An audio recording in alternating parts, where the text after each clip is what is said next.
Hey there, everybody. Welcome back to 21st Century Renaissance, and welcome back to another open interest newsletter breakdown on GameStop.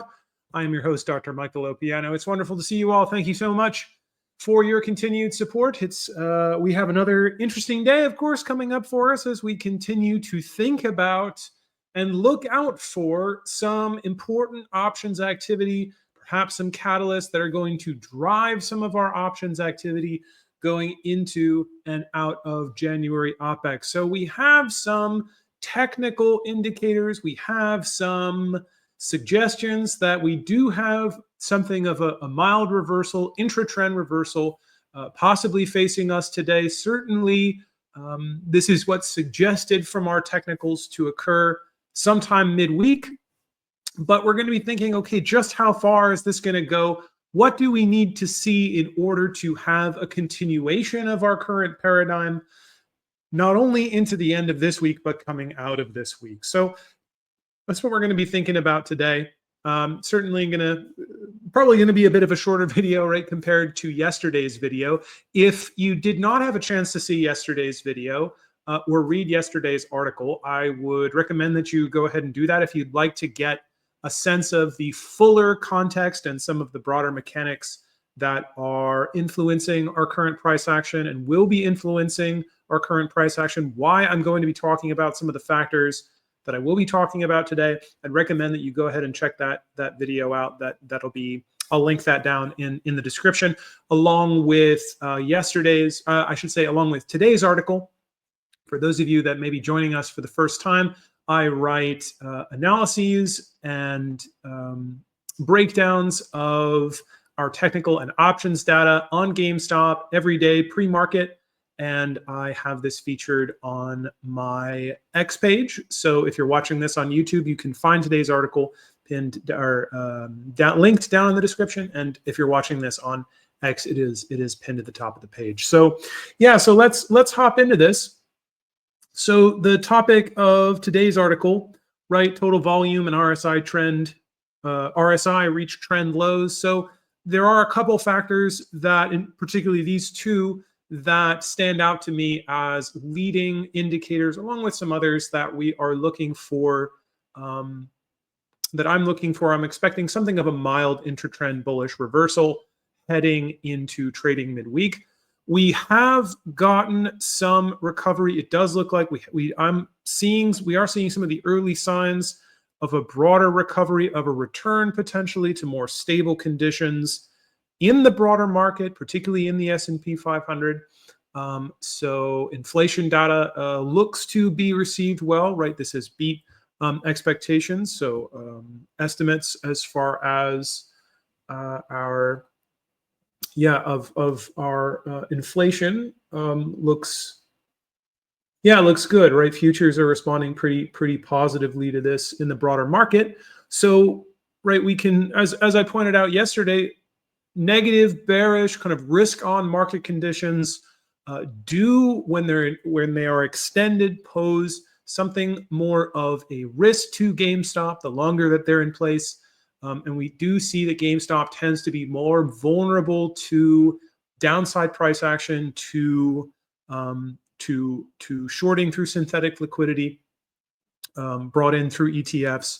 That those do seem to be conditions favorable toward more bearishness in GameStop. We saw that especially in GameStop during the 2022-2023 bear market, and we also saw it during these concentrated moments of downside volatility in the broader market. So, for example, in this the 2024 March to April sort of month-long correction period in the S&P 500, as well as the Nikkei crash and the American market's response to that before resuming its overall bull trend. So GME does tend to be susceptible to those conditions.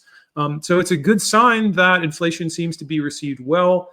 Lower than expected. This does forecast continued upside for the broader market, and therefore that's not a deterministic, but an encouraging contextual sign, I will say, for our GameStop price action. Today's meme of the day is from Roaring Kitty's Twitter, going back to 2021, going back to January 2021, in particular, one that he posted on January 13th. So January 13th, I've talked about this day. I talked about it a bit last week. Especially many people have been looking forward to January 13th, right? Thinking about this as a very important date. It certainly was in the 2021 price action, but not necessarily because of the specific date. However, as I indicated in my breakdown yesterday, I think, and also right during the live stream on Friday together, we talked about this a bit. The importance of January 13th to me seemed to be its proximity to January OPEX of that year. So January OPEX is both an ETF and equities leap state and is therefore represents a very high concentration of dealer gamma and delta exposure. In general, there's a very high amount of open interest, in particular on with respect to GameStop call open interest. And generally what that means is when you have a lot of calls in the money or in danger of being in the money, this means that dealers who, under the assumption that in general on equities, they tend to be primarily the short party, the writing party in the options market, as retail tends to go long, right? Retail trades tend to bias long options bets, either long calls or long puts. In terms of GameStop, right, it tends to be long calls due to the particular price and IV dynamics, implied volatility dynamics with GameStop. So, for example, on GameStop, as the price tends to go up, IV tends to go up with it, which is typically the inverse of the S&P 500. If you're looking at something like SPY or QQQ, as the index goes up, volatility tends to go down. And as the price goes down, volatility tends to spike. That's not generally what occurs with GameStop. There is a direct causation rather than an inverse, or a direct correlation rather than an inverse correlation. So we have this meme from January 13th from Roaring Kitty here, and this was just from his $30, which would be $12.50 stream following this first day of exponential price movement in GameStop. So from low to high, there was about 120% move in GameStop on January 13th. But why I think that was important is not so much that it was the 13th, as I mentioned, but that it was so close to January OPEX. And what really set up a major component, right? What added this extra layer of flavor or of intensity to the price action events of late January 2021 was that so many options, so many calls for which dealers, for which market makers were short parties, were writing parties, unexpectedly were trapped in the money. And there was not enough time and not enough firepower in terms of the ability to create synthetic short liquidity in order to move the price down in time to keep those contracts out of the money. And so obligations came through, and then of course GameStop went viral, and a number of other events kind of piled on top of this, which complicated matters and then sent the price really parabolic quite quickly, right, in a matter of about 2 weeks. So it was really, I would argue, the proximity of that date to January OPEX of that year, which was on the 15th of January.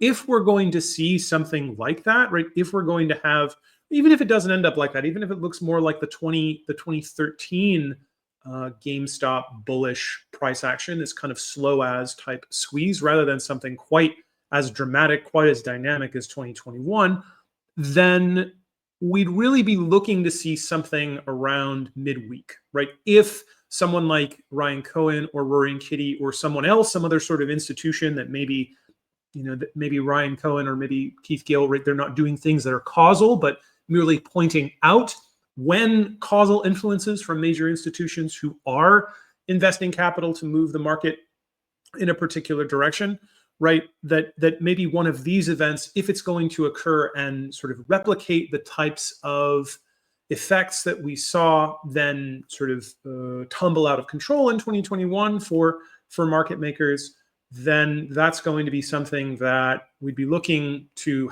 see happen ideally on a Wednesday or a Thursday, right, later in the week, so that it would lift the price very, very high, right? Send a lot of calls, for example, the $35 position or the $40 position, to send those calls into the money to generate interest, to generate call buying activity and call selling activity out of January OPEX, and then to keep the price buoyant in these upper ranges or in further upper ranges as a result of trapping those dealers in those positions with those types of obligations.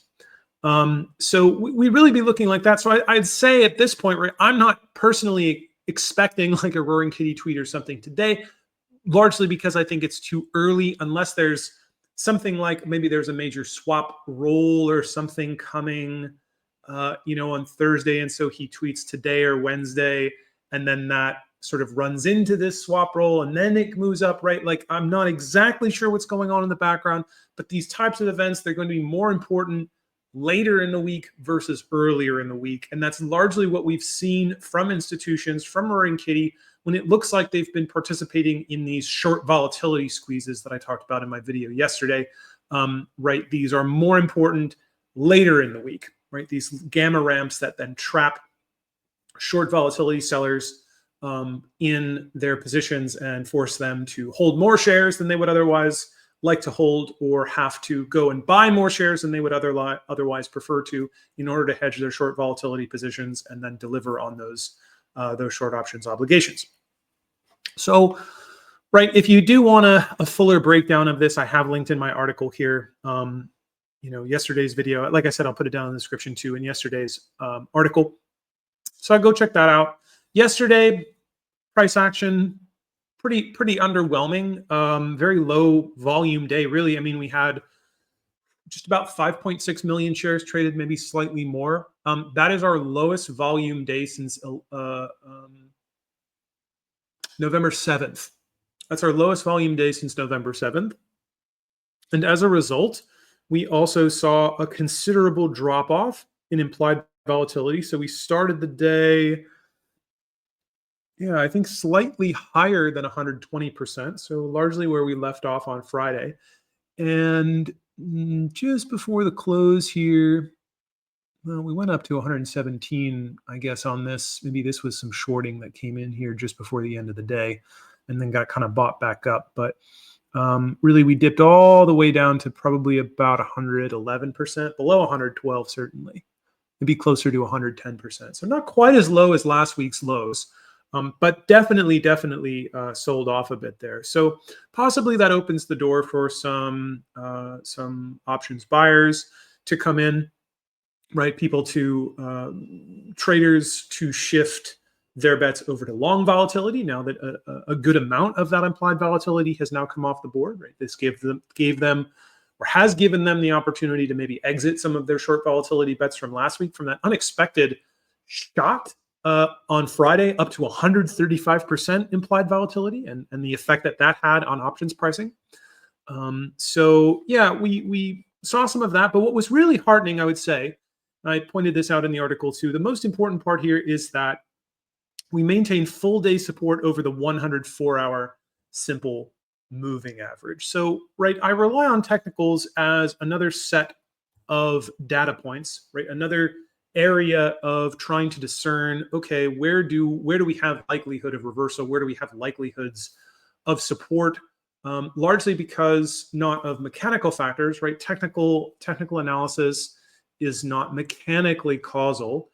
Things do not reverse directly because of a technical level, but they rather reverse because of traders who make decisions based on the navigational potential of these particular markers to cue in something of reversal, right? They're not deterministic, but there is some effect on probability at some of these levels. So what we did see, and what was heartening, as you can see here, is we stuck to the 104-hour moving average all day, and in the pre-market and in the after hours. So we only dipped below it a little bit, right? Stayed above the support line here of this slightly less bullish regression sub-channel that we've been in basically since Thanksgiving, is how I've plotted this.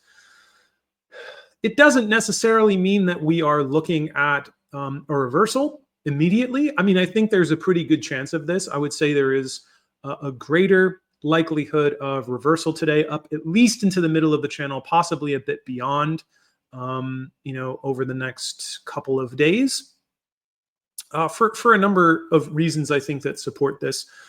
Number one, right, we don't really have that much room to the downside left. We could move to the downside a little bit more. We do have another technical support underneath us. I mean, I don't think that inside, right, because of some of our options data that we'll get into in a second, I don't see the support below us, the 200 4-hour moving average faltering due to the high accumulation of call gamma, specifically of dealer sold calls at this position.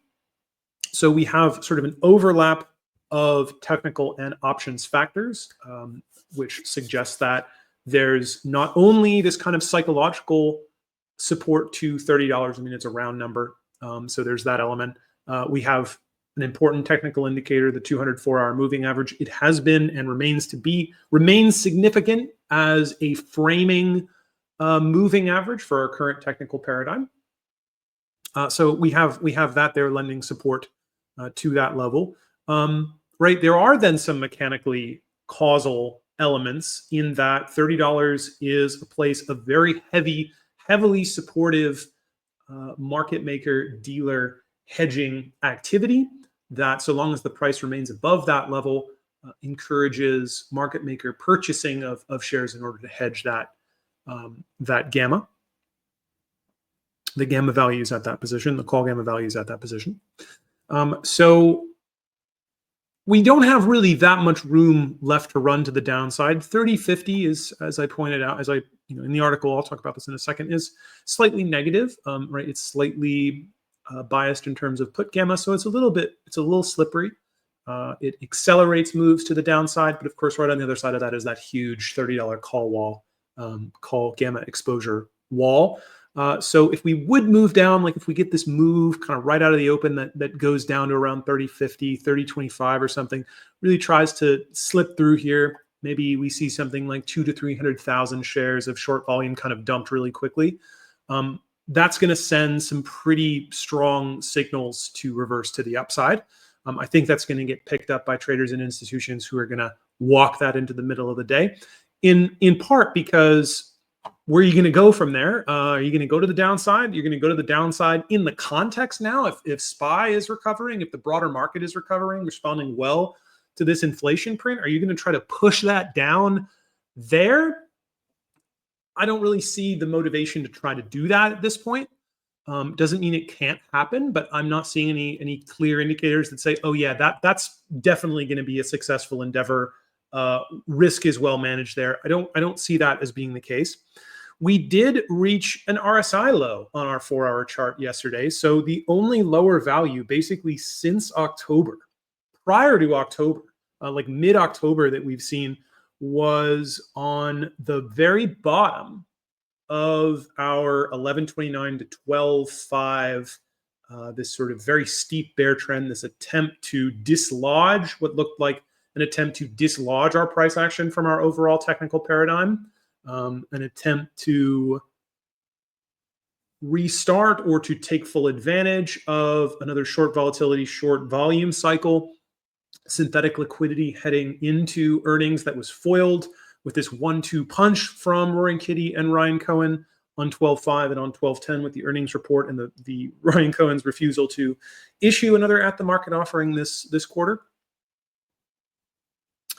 That was the last time we saw an RSI level that was that low. So, right, I mean, that we didn't quite, we just shy of touching that oversold territory, but very low. If we push down like into this region between our current price, between about 31 and 30, we will be showing RSI oversold signals. So that's going to be another layer on top of that. So we're seeing these multiple overlying technical support lines. We're seeing RSI, right? IV is going to be going down.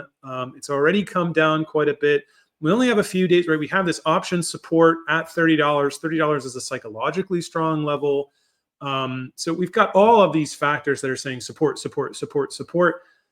We have contextual support based on SPY. There's so many factors that say we've got support in this region. We've got support in this area. Are you really, if you're an institution who can go into this short position, like, are you really going to risk getting caught in that big pump to the upside into January OPEX? Are you going to be the one to pull the trigger on that short volume? Are you going to expose yourself to that potential upside risk when we are so close to all of these key supports? Not sure. Unless, of course, you're already positioned. You positioned yourself yesterday specifically to take advantage of that, and you just want to pull the trigger to get things going so you can be the one that's right there to take advantage of it in terms of time. Could be something like that. So I'm not seeing us, right. Like I said, we could dip into this region to kind of kick us back off to the upside. That could be like, you know, hopping off the ledge and onto the trampoline to shoot back up into the middle of our range. But I don't see this technical, this supportive area, this area around sort of 3130. I don't see that breaking prior to January OPEX. Different question coming out of January OPEX that we're going to talk about in a second. So yeah, I would see that breaking back up to at least the middle of the channel. We'll go take a look now and see how you can visualize. Right, so our gamma data here, right? The price, because we don't have that much, right? Our gamma is much more neutral. Gamma exposure, market maker gamma exposure is pretty neutral in here. We don't have a lot concentrated. It's going to move pretty quickly through this $30 to 32 range. So, right, a lot of call gamma here, which is very supportive. We have some resistance at 32. What the price will move pretty quickly through here, both if it sort of slips down and then it'll slip right back up as it comes off of that $30 position. And then, right, not a lot of call gamma here, certainly not as slippery as 30.50, but it'll move pretty quickly through there. That's, you know, why we were on our lower volume, right? We saw the price move around a decent amount despite how low the volume was.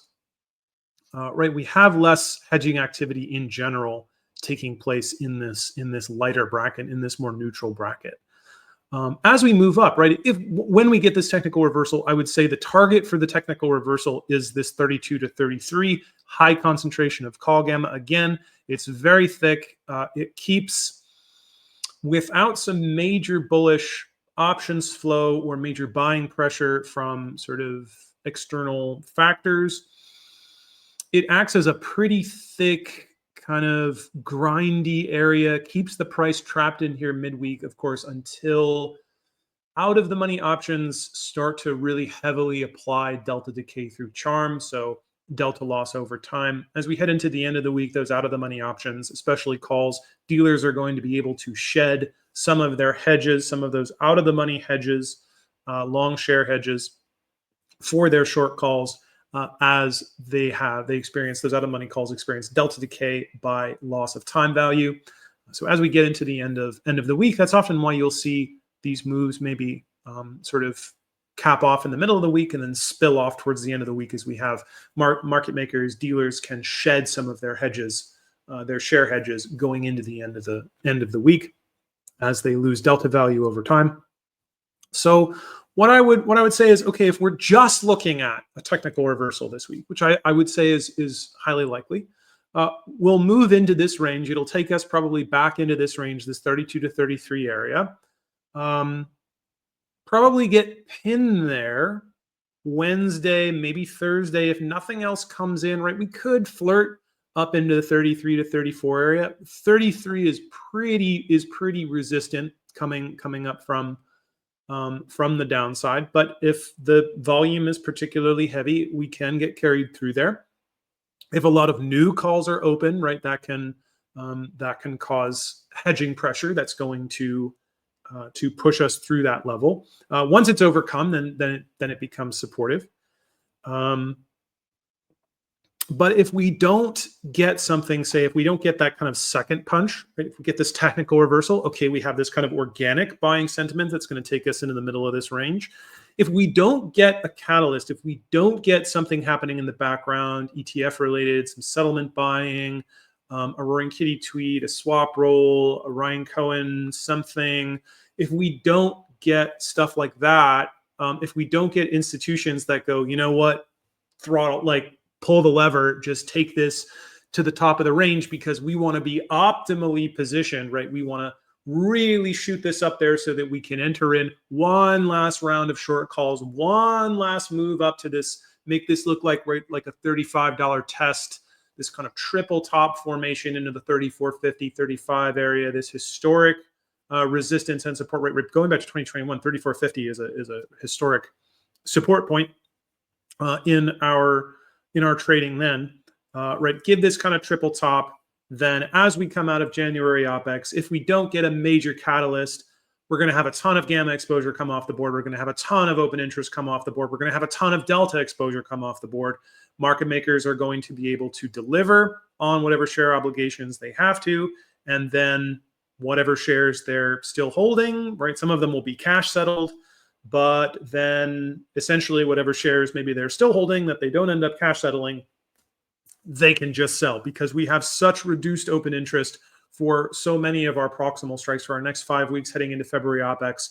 Across all 5 weeks, we've only got about, say, a third of the open interest at that $30 position that we have just for this week, and that's just at that strike.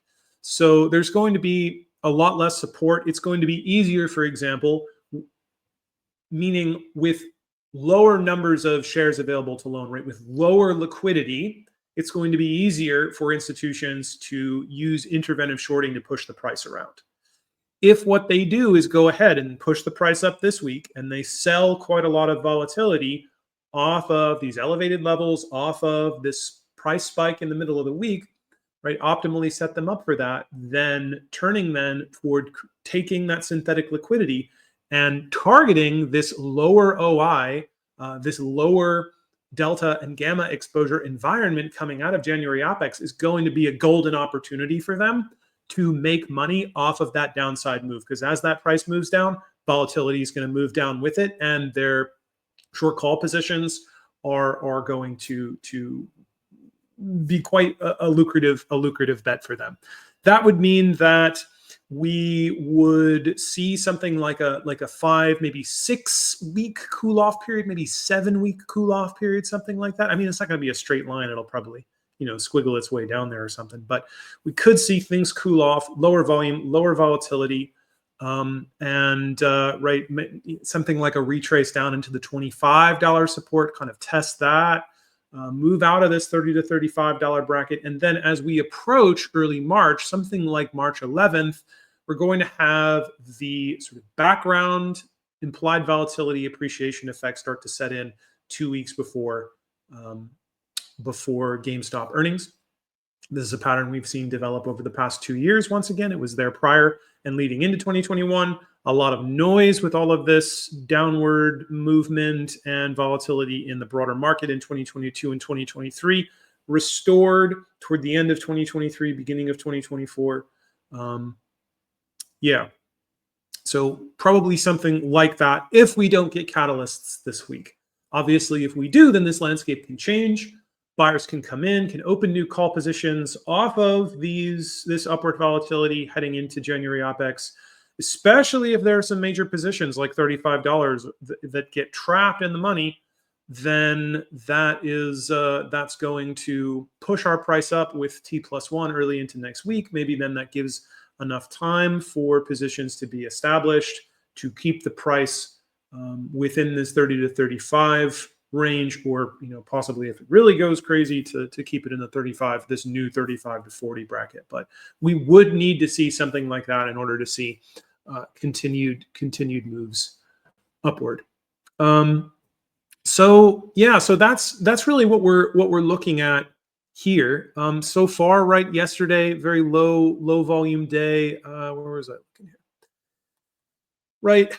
Very predictable patterns, but really all that we saw, right? Not too much coming out of January OPEX. Again, we're going to need these events stir up interest, stir up desire to invest, to take advantage of volatility. If we're not seeing volatility, if we're not seeing volatile conditions, if we're not seeing upward price movement, then it's unlikely that we're going to see the necessary inflow of new open interest in order to keep our price trading at these upper ranges and keep the available synthetic liquidity via ETFs that's currently there now, keep that too weak to seriously dislodge our price, right? It's too weak relative to the amount of hedging that would counteract it should it show up on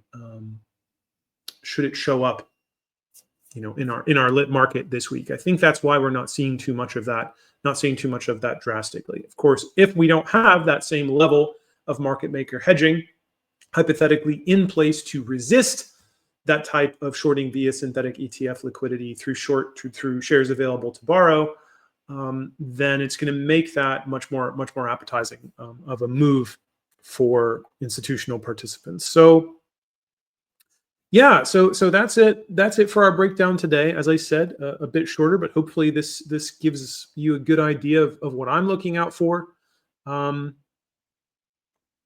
what I'm thinking about, and what I think based on my own understanding of our current structure, of our hedging structure, of dealer exposure to the options market, and of what is possible, right? What can happen in order to restructure that landscape. What would necessarily need to happen in order for one path or another to materialize coming out of January OPEX. So once again, I'll say if you'd like a deeper discussion of how we got to this point and some of the factors that built this environment around us over the past year and coming into and out of really the 2021 events, then go ahead and check out yesterday's video, which is linked below. And in the article, by the way, you can go check that out too, which is linked as well in today's article. So that's going to bring things to a close today. Thank you very much, everyone, for watching and listening. Thank you, everyone, for your continued support. I'll look forward to seeing you guys tomorrow. And yeah, good luck with your trades. Good luck with your investments. Good luck out there, everybody. Thanks very much. Take care.